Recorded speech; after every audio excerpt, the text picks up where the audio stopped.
Hey there, my name is Soundrak, and here's a quick overview of lots of the new features, additions, and quality of life improvements added to V Rising in its 1.0 release. This video will be very light on spoilers, partly because I only had access to the pre-release beta for about 48 hours prior to release, and was only able to make it through the end of the second act in the Dunley Farmlands. So I will not be including anything regarding the new endgame bosses, the ruins of Mortium, or other endgame content beyond what you would see through the end of Act 2. Also note that everything in this video is based on my observations with the beta, and without the benefit of any patch notes, so apologies in advance if I missed anything you thought should have been included. But with all that out of the way, let's take it from the top. Character creation has been tweaked, and the male character models have had their neck sizes significantly reduced. The interface now shows a preview of the various cosmetic options before you select them, so you no longer need to remember which numbered options you like best while cycling through them. Throughout the game, you'll be able to select a wide variety of color schemes for your gear, and you can even keep the looks of items you like by equipping them in a vanity slot. In addition to DLC and dropped vanity items, there are also new craftable vanity items, such as the Midnight Ball pieces you learn from Maja the Dark Servant. Vampires have never been more fashionable. Your first experiences in the game have also been tweaked a bit.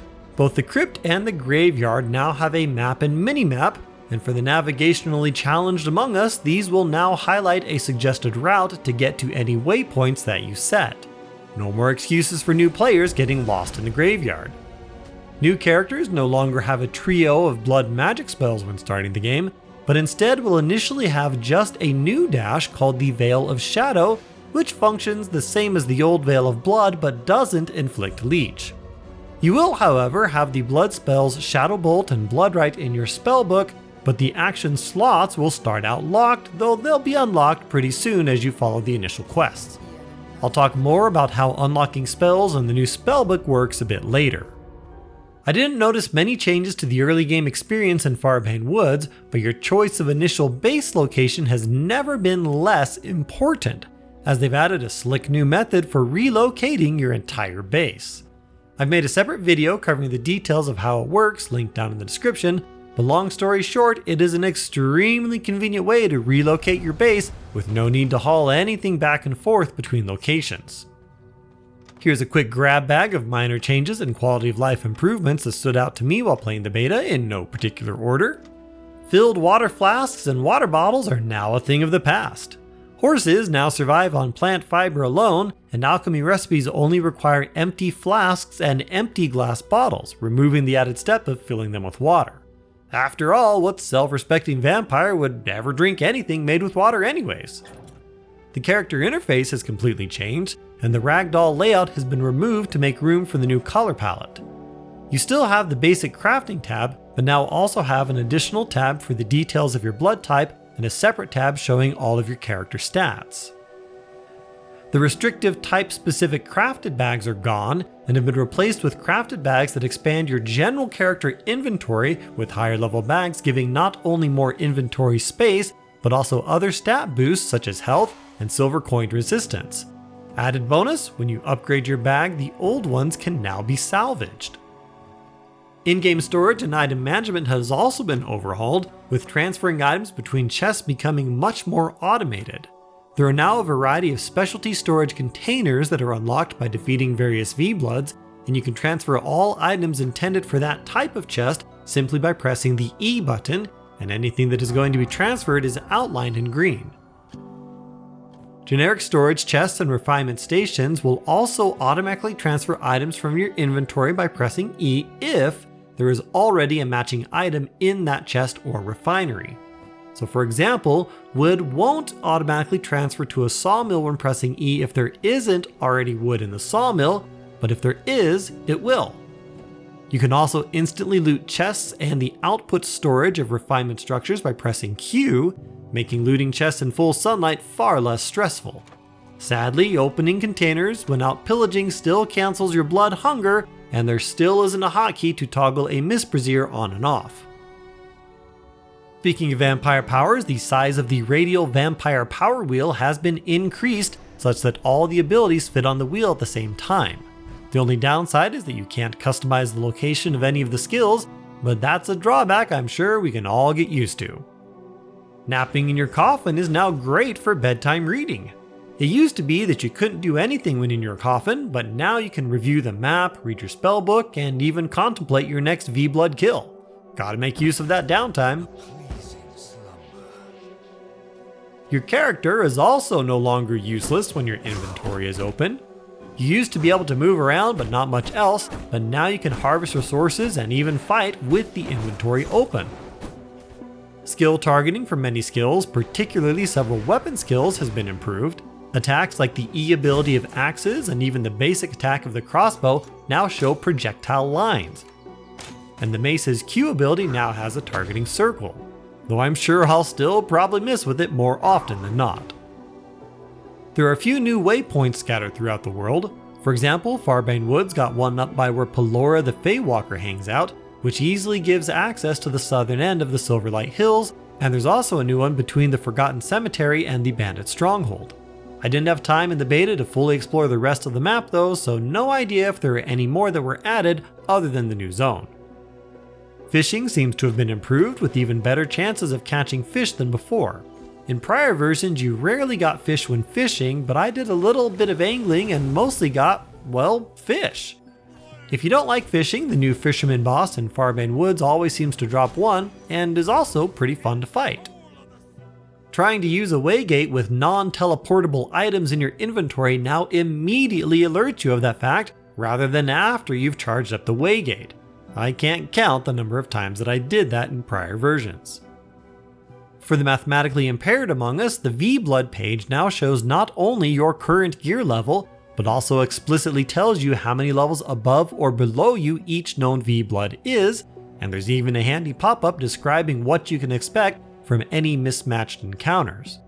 Additionally, V-Bloods are no longer hiding their secrets, as you can see everything that you'll learn from killing bosses before you down them. A few of the bosses that used to have generic names are now more personalized. My favorite is Nibbles the Putrid Rat, but I do have to question how they decided to rename the Alpha Wolf as just Alpha the White Wolf, but oh well. Let's circle back to how the spell system has changed, because that is a big one.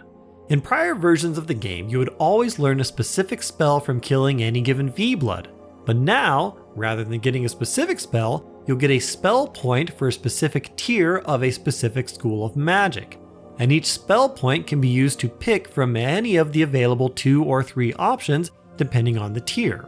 So for example, the current tier 1 chaos spells are Chaos Volley, Aftershock, and Power Surge, and you can learn any one of those 3 skills each time you earn a tier 1 chaos spell point, with the first point being awarded when you down Errol the Stonebreaker.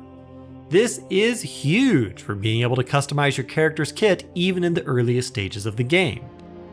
Every school of magic has 3 options in tier 1, 3 options in tier 2, and 2 options in tier 3, which are the ultimate abilities. I'm personally hoping that the developers will use this system to mix things up every now and then to shake up the meta and encourage players to experiment with spells that otherwise might not get used very much. Spell points can be reset at your castle at any time for free using the new Altar of Recollection, which is available from the beginning of the game. Spell points can then be reallocated however you see fit. Note that spell jewels can only be equipped when a spell is allocated, but if you forget a spell that has a jewel, it will stay equipped to that now forgotten spell rather than get returned to your inventory. And speaking of spell jewels, unequipped jewels in your inventory now show up in the spellbook interface if you have a spell point to spend in that tier or have the spell already learned, making it much easier to contemplate your options. Now, I would be remiss in talking about spells if I didn't mention that the dash abilities have been overhauled and basically normalized amongst each other. All dash abilities, other than the generic Veil of Shadows you start the game with, are now tier 2 spells, so you won't have access to any of them until you get to the Dunley Farmlands of Act 2. They've all been normalized in the sense that they all heal you for 5% of max health on your next primary attack, and then provide additional effects based on their school of magic. Several of these effects have been altered from what they were in previous versions of the game, making them much more enticing. For example, Veil of Bones now summons a skeletal warrior on your next primary attack, and Veil of Blood now triggers a Blood Nova on your next attack. Veil of Chaos, however, got a little bit of a nerf. It kept its double dash, but now adds an additional second to its cooldown when using it, which is probably a good thing as it will encourage players to finally use something else, which is something I know I was guilty of. Further on in the game, starting towards the end of Act 2, you'll also gain access to passive spell abilities, which are a lot like jewel abilities, but they apply to all your spells of a given school.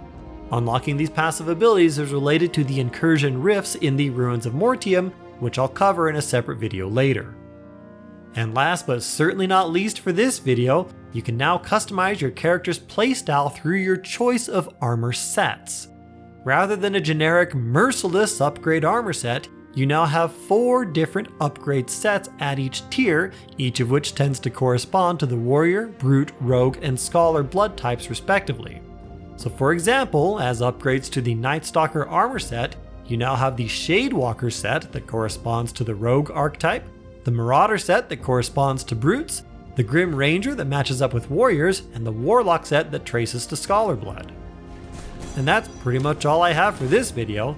Stunlock Studios have really knocked it out of the park with each version of this game, and the release version is no exception. I'm looking forward to exploring all the new endgame content and plan on putting out additional videos covering bosses and any other topics that seem like further explanation is needed. Let me know down in the comments if there are any particular topics you would like me to cover. Thanks for watching, be sure to hit that like button if you found this video helpful, informative, or at the very least somewhat entertaining, and I'll see you in the next one. Cheers!